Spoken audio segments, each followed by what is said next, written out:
मित्रों नमस्कार। Life lesson with बसंत गुरुजी में आपका स्वागत है।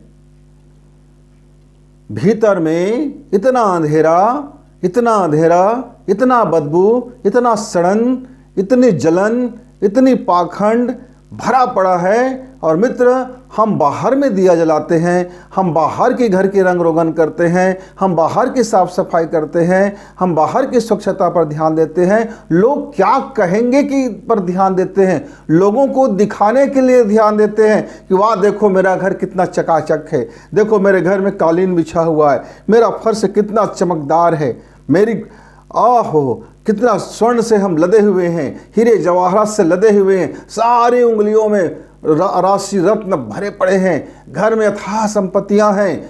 और भीतर में क्या है? क्या है भीतर में? बाहर में जलाते रहो तो इतना लाइट कि चकाचौंध से आदमी भर जाए। क्यों?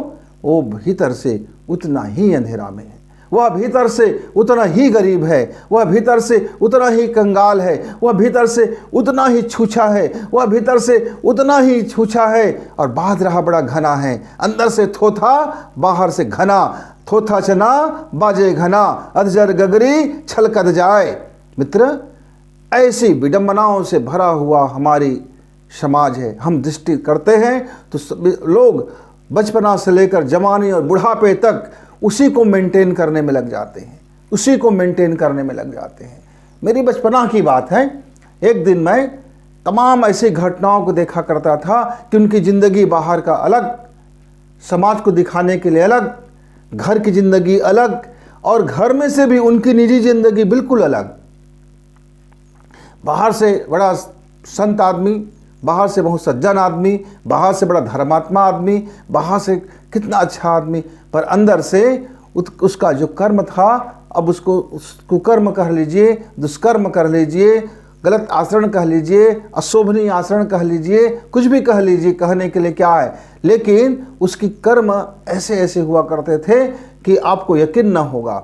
मैंने एक दिन पूछा, बचपना था, मैंने कहा दादाजी ये बताइए, आप लोग आपकी पूजा करते हैं, लोग आपकी आरती उतारते हैं, लोग आपकी बड़े सम्मान करते हैं, लोग आपकी बड़ी इज्जत करते हैं, घर से बाहर तक आपका जय जयकार होता है, पर आप कुछ ऐसे कर्म कर जाते हो जो बिल्कुल अमानवीय हैं, जो बिल्कुल हम इस सभ्यता में नहीं मान सकते, जो हम आज का जो नैतिकता है उसको भी हम नहीं कह सकते। ऐसा क्यों कर देते हैं आप?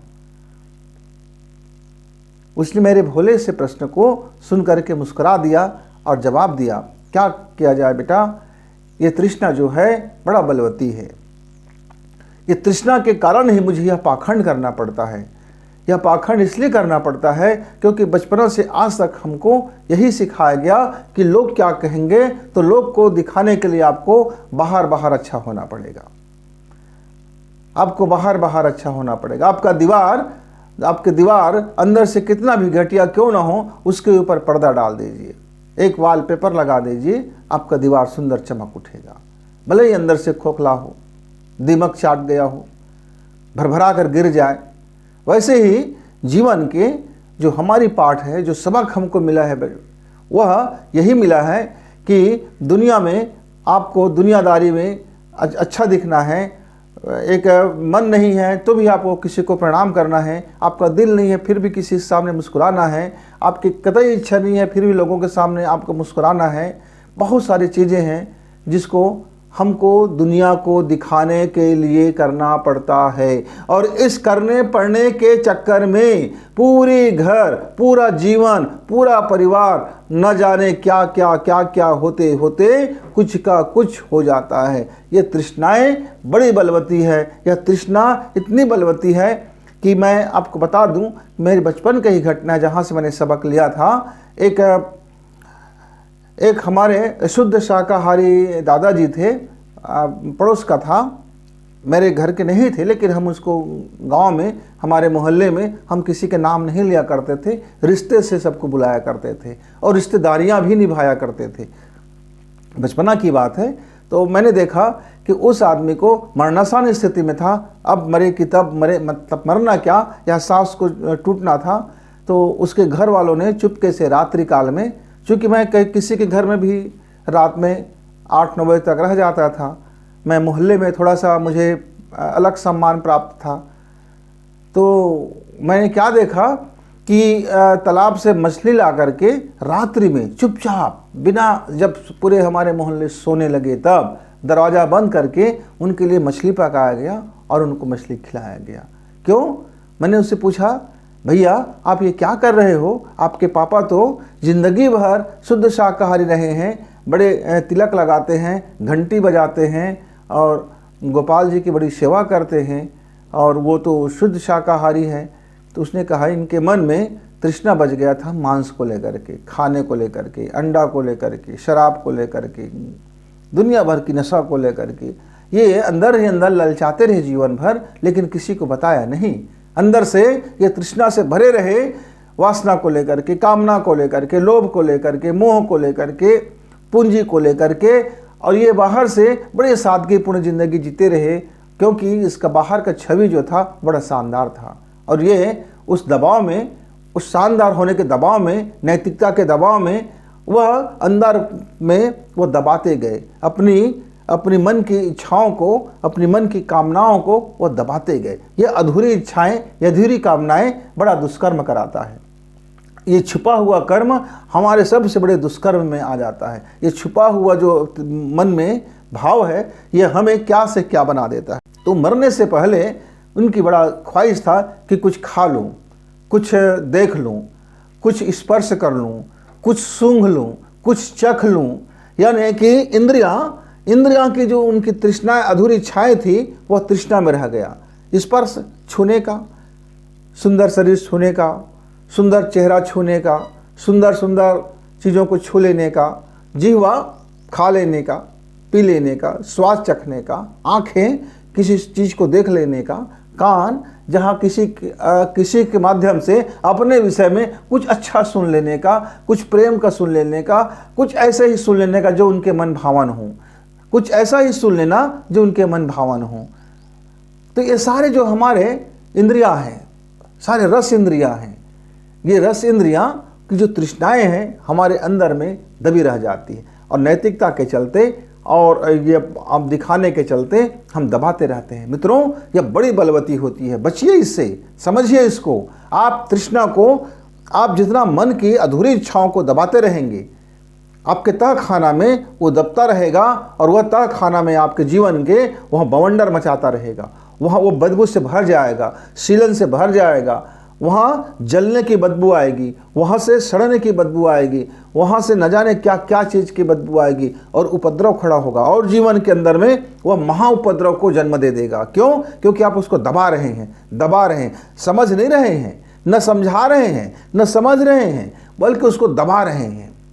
लोग क्या कहेंगे, दुनिया क्या कहेगी, मैं तो ऐसा आदमी हूँ, मेरा चेहरा बड़ा अच्छा है, मेरा आदर्श, मैं व्यवहारशील हूँ, मेरी व्यवहार बड़ी अच्छी है, मैं उच्च कोटि का माना हूँ, मैं बड़ा आदमी हूँ, मैं 10 लोगों में सम्मानित व्यक्ति हूँ, लोग मेरी जय जयकार करते हैं, लोग क्या कहेंगे मेरे बारे में। और मन के भीतर में वो सारी इच्छाएं दबी पड़ी है, और यह दबी पड़ी इच्छाएं कब जाने उपद्रव खड़ा कर दे। आप जब वो आवेग बहेगा तो आपके सामर्थ्य नहीं है कि उस आवेग को आप दबा सको। वह आपके अंदर से एक भूकंप की तरह से फूटेगा, आपका जीवन में एक ऐसा उपद्रव खड़ा कर देगा कि क्या आपसे न जाने क्या से क्या हो जाएगा, और आप जीवन में ग्लानि से भर उठोगे, पछतावा से भर उठोगे। ग्लानि और पछतावा से न जाने आपके जीवन में कौन सा भूचाल हो जाएगा। मित्रों, तो इन तृष्णा को जितना जल्दी हो जाए उतना जल्दी समझ लीजिए। इस तृष्णा को जितना जल्दी हो जाए उतने से उसको खुली आंख से देख लीजिए, उसको खुले ध्यान से देख लीजिए। उसके जीवन के, यदि जीवन का वो नैसर्गिक चीज़ है, यदि वो प्राकृतिक चीज़ है, तो मत दबाइए। उसका जो कृत्य है वह यदि प्राकृतिक है तो प्राकृतिक रूप से उसको समझिए। यदि वह उसका जो कृत्य नैसर्गिक है तो नैसर्गिक रूप से समझिए। यदि वह कृत्य रूहानी है तो रूहानी रूप से समझिए। वह कृत्य यदि भौतिक है तो भौतिक रूप से समझिए। यदि वह कृत्य बनावटी है, उपजा हुआ है, आपने उसको एक वातावरण में उपजा लिया और मन के ग्रंथि में आप उसको ग्रंथि बन गया, आपका वह गठान बन गया, वह ग्रंथि बन गया, वह आपका एक बीमारी बन गया और रोग बन गया, आपके मन के भीतर आ गया। मानसिकता में आ गया, जीवन की शैली में आ गया, और वो अंदर रोग पनप रहा है, वो भयानक रोग पनप रहा है, वह खतरनाक रोग पनप रहा है, तो उस तृष्णा को समझिए। आप उसको निकाल बाहर नहीं कर सकते, क्योंकि आपने ही उसको अंदर दबा दबा के 7 ताला में बंद करके रखा है कि लोग क्या कहेंगे, लोग जान जाएंगे। आह, जाने मत, बस अंदर से सड़ता रहूं, जाने मत, अंदर से गलता रहूं, लोग जाने मत, अंदर से जलता रहूं, लोग जाने मत, अंदर से पूरी खोखला हो जाऊं, लोग जाने मत। लेकिन जो जानने वाला है वह ईश्वर है, जिसने आपको यह भेजा है। वो जानता है कि आपके डीएनए में ये सब शामिल है, वो जानता है कि आपके कर्मों का यह परिणाम है, वह जानता है कि आपने किस किस समय में कौन कौन सी कर्मों को संचित कर रखा है, वो सब कुछ जानता है। आप इस संसारी से आप छिपा सकते हो। या लोग जो है कभी याद करने वाले नहीं होते हैं, उनकी मेमोरी पावर बड़ी कमज़ोर हो जाती है, आप उनसे छिपा रहे हो। भीतर में अंधेरा है और दिया आप बाहर जला रहे हो, भीतर में सड़न है, सफाई आप बाहर कर रहे हो, भीतर में जाल भरा हुआ है और आप जाला बाहर का हटा रहे हो, भीतर में न जाने कितने साल से रंग रोगन नहीं हुआ है और बाहर का दीवार आप रंगा रहे हो, भीतर की सफाई न जाने कितने दिनों से नहीं हुआ है और बाहर की सफाई में लगे हुए हो। मित्र, इसको समझिए और भीतर का दिया जलाइए, भीतर का दिया जलाइए और अपने महान स्वार्थ को याद कीजिए। आप जब पैदा हुए थे तो आपका महान स्वार्थ क्या था? स्व के अर्थ को समझना था। आपने स्व के अर्थ को नहीं समझा, आप स्व के अर्थ के बजाय पर के अर्थ में लग गए और दुनिया में यह प्रचारित कर दिया कि स्वार्थ बड़ी घृणित चीज है। परमार्थ में लगिए, पर अर्थ में लग जाइए। परम अर्थ में वहां भी नहीं गया आपका मन। परमार्थ तो आपने बोला, पर परम अर्थ को आप तब तक नहीं समझ सकते मित्र, जब तक के स्व के अर्थ को नहीं समझ लोगे, क्योंकि आप सीधी छलांग नहीं लगा सकते। आपको एक सीढ़ी, एक पायदान में पहला पैर रखना होगा, एक सीढ़ी लगाना होगा। आसमान तक जाने के लिए आपको पहले अपनी जमीन को समझना होगा। तो जब तक आप स्व के अर्थ को नहीं समझेंगे, आप परम अर्थ को कैसे समझेंगे? हाँ, पर अर्थ को जरूर समझते हैं। वो आदमी ऐसा है, वो आदमी, आप नाना प्रकार की बुराई उस आदमी के भीतर देख लेते हो। आपका जो चक्षु है वो एक्सरे से भी और तेज है। उसके भीतर में क्या चल रहा है, उसके मन में क्या चल रहा है, उसके जीवन में क्या चल रहा है, उसके परिवार में क्या चल रहा है, उसके घर में क्या चल रहा है, उसके होने वाले परिवार में क्या चल रहा है। आपकी नज़र इतनी एक्सरे से भी और ज़्यादा तेज है। आपकी नज़र तो अब क्या बताया जाए, बड़ी और सूक्ष्म अंदर की चीज़ों को, भावों को और आने वाले समय को आप परख लेते हैं। बड़े पारखी हो, पर किसके लिए? दूसरे के लिए, पर के लिए, पड़ोसी के लिए, उसके लिए। और आपकी नज़र अपने ओर कभी नहीं जाना है। दिख जाएगा तो खुद से घृणा हो जाएगा, दिख जाएगा तो खुद से नफरत हो जाएगी, दिख जाएगा तो मन खिन्न हो जाएगा। मित्र, एक बार आपकी यह पारखी नज़र को जरा भीतर की ओर दौड़ाइए। आपकी इस पारखी हाथ को जरा भीतर की ओर ले जाइए सफाई करने के लिए। आपके इस गतिशील पैर को जरा भीतर की ओर ले जाइए दौड़ाने के लिए। आपके यह अद्भुत मस्तिष्क को अंदर की ओर मोड़ दीजिए। मेमोरी को आप देख लीजिए अंदर का क्या है। आपकी बुद्धि को जरा भीतर की ओर एक बार ले जाइए। आपके जो ये 10 इंद्रियां हैं उसको एक बार अंतर्मुखी तो बनाइए, एक बार भीतर की ओर तो भेजिए, एक बार उनको वहां के रास्ते लेने दीजिए, एक बार उनको वहां की तृष्णाओं में डूब जाने दीजिए। ये बाहर की तृष्णा आपको गड्ढमट करेगी, या बाहर की तृष्णा आपको भयंकरता में ले जाएगी, या बाहर की तृष्णा आपको बुलाने से बढ़ेगी, या बाहर की तृष्णा आपको न जाने कहाँ से कहाँ ले जाएगी। लेकिन आप भीतर में जाना चाहिए और भीतर की तृष्णा को समझिए। आप अपने स्वार्थ में जाइए। स्वार्थ मतलब क्या है कि 2 रुपए का हड़प कर लूँ क्या, उसका 2 रुपये हड़प कर लूँ क्या, उसका 1 बित्ता ज़मीन हड़प कर लूँ क्या, उसका वो कपड़ा पड़ा है उसको उठा लूँ क्या, रास्ते में 1000 रुपये पड़ा है उठा लूँ क्या, अरे उसका 1 लाख बेईमानी कर दूँ क्या, उसका खेत हड़प लूँ क्या, उसकी बीवी अच्छी उसको देख लूँ क्या, उसकी बहन अच्छी उसको देख लूँ क्या, उसका बेटी जा रहा है उसको देख लूँ क्या, उसका भाई को मार दूँ क्या, उसको ज़रा लूट लूँ क्या, थोड़ा रिश्वत ले लूँ क्या, थोड़ा भ्रष्टाचारी कर लूँ क्या, थोड़ा महल बना लूँ क्या, थोड़ा घर बना लूँ क्या, थोड़े कार ले लूँ क्या। यह रिश्वत भरे संसार में मैं अपने को डुबा लूँ क्या, ताकि मैं अधिक से अधिक धन अर्जित कर लूँ। किसके लिए? आप कहेंगे बच्चों के लिए, बच्चे कहेंगे अपने लिए। हमारे लिए कुछ नहीं किए, आपने जो भी किया अपने लिए किया। आप किसी के लिए कुछ करते हो नहीं कभी ज़िंदगी में। आपकी तृष्णाएं हैं जो आपको कराती रहती है, आपकी आकांक्षाएं जो आपको कराती रहती है, आपकी महत्वाकांक्षाएं जो आपको कराती रहती है, आपका मोह है जो आपसे कराती रहती है, आपका लोभ है जो आपसे कराती रहती है, आपका अहंकार है जो आपसे कराती रहती है। आपके अंदर में स्वाभिमान नहीं, घृणा है, नफरत है, गंदे विचार है, गंदी गंदी आदतें हैं, और गंदगी से भरे हुए विचार, गंदगी से भरे हुए आंख और गंदगी से भरे हुए जीवन क्या देखेगा? दूसरों के बारे में देखेगा तो क्या देखेगा? वो गंदा ही देखेगा ना, क्योंकि उसके भीतर में है, वही तो दुनिया को देखेगा वो। तो मित्र, आप अपने महान स्वार्थ को समझिए, स्व के अर्थ में लौटिए। आप अपने लिए जीवन जीजिए, अपने लिए समय निकालिए।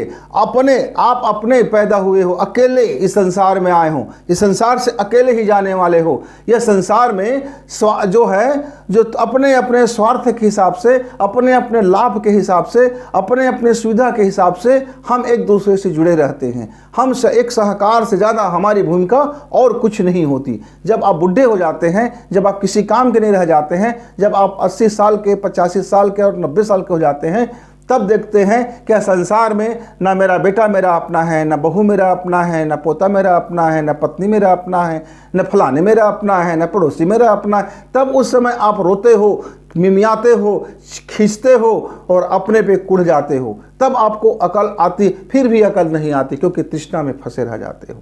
मित्र, जो जवान मेरे मित्र है, जो मेरे युवा मित्र है, इस भली भांति समझे, वो जीवन का जो भी कर्म करे अपने महान स्वार्थ के लिए करे, अपने भीतर के महान स्वार्थ के लिए करे, अपने आप को ऊंचा उठाने के लिए करे, अपने दिव्यता को प्रकट करने के लिए करे, अपनी महान शक्ति को प्राप्त करने के लिए करे, उसके अंदर में जो दैवी शक्तियाँ हैं उसको प्राप्त करने के लिए करे। उनका जो परम लक्ष्य था, जब ईश्वर के घर से आया था, वह परवरदिगार के घर से आया था, वह मालिक के घर से आया था, वह गार्ड के घर से आया था। उसने जब जन्म लिया, जन्म लेते समय जो उसने उसके जो अंदर में जो उनको स्वार्थ था, जो उनका अपना स्व का अर्थ था, जो अपने मायने था, जो अपने होने का जो मायने था, उसको प्रकट करे। अपने भीतर के दिया जलाओ मित्र, आपके अंदर का स्वार्थ जाग उठेगा, और वो महास्वार्थ जब जाग उठेगा, तब यह दुनिया, लोग क्या कहते हैं, दुनिया भर के क्या कहते हैं, ये सारा सवाल ध्वस्त हो जाएगा, और तृष्णाएं तो रहेगी ही नहीं, और आपका जीवन निर्माल्य से भर उठेगा, आपका जीवन प्रकाश से भर उठेगा, और आप एक शक्तिशाली बन करके अपने जीवन को जब जियोगे, तो जो शक्तिशाली होता है उसी का भाग्य साथ देता है, उसी के कर्मों पे दुनिया चलती है, उसी के लोहा दुनिया लोग मानते हैं। मित्र, आप अपने को जीतना शुरू करें, अपने को समझना शुरू करें। आप अपने को समझना शुरू करेंगे तो यह जो तृष्णा है वह दूर दूर तक नहीं फटकेगी। स्वार्थ आपका साधिए, अपने महान स्वार्थ को साधिए। ये छोटा मोटा लुच्चा लफंगा स्वार्थ है तो बाहरी दुनिया के लिए है, इसको छोड़िए और अपने अंदर के अर्थ को समझिए, अपने अंदर के अर्थ को समझिए। आज का वाणी को विराम देते हुए नमस्कार।